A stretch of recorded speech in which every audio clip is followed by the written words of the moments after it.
میراسی نے اونچی آواز میں کہا، مولوی صاحب، چوری کی بھینس آپ کے باڑے سے نکل آئی ہے۔ مولوی صاحب نے گھبرا کر اوپر دیکھا اور سکتے کے عالم میں دیر تک میراسی کی طرف دیکھتے رہے۔ پنچایت نے بھی ایک دوسرے کی طرف دیکھنا شروع کر دیا۔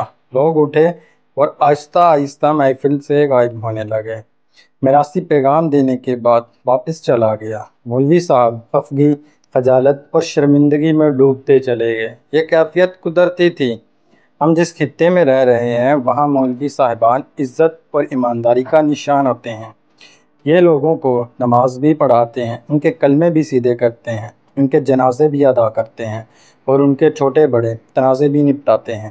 آپ اندازہ کیجئے، اس ماحول میں گاؤں کے واحد مولوی صاحب ہیں جن پر چوری کا الزام لگ جائے، اور وہ الزام بھی گاؤں کی بھری پنچایت میں سینکڑوں لوگوں کے سامنے لگایا جائے تو مولوی صاحب کی کیا حالت ہوگی۔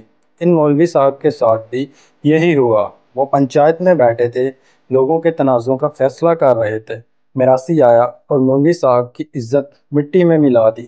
لوگ اٹھ کر گھروں کو چلے گئے۔ مولوی صاحب سر پکڑ کر بیٹھے رہے، اور پھر میراسی تھوڑی دیر بعد کانپتا کانپتا واپس آتا ہے اور مولوی صاحب کے دونوں پاؤں پکڑتا ہے اور روتے ہوئے کہتا ہے، مولوی صاحب، مجھے معاف کر دیں۔ وہ جو چوری کی بھینس آپ کے باڑے سے نکلی تھی، وہ دراصل آپ کے ہمسائے نے چوری کی تھی اور وہ وہیں سے برآمد ہوئی ہے۔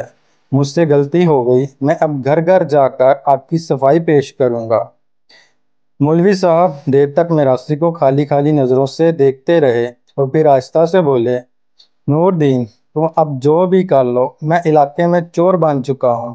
لوگ مجھے باقی زندگی چور مولوی ہی کہیں گے۔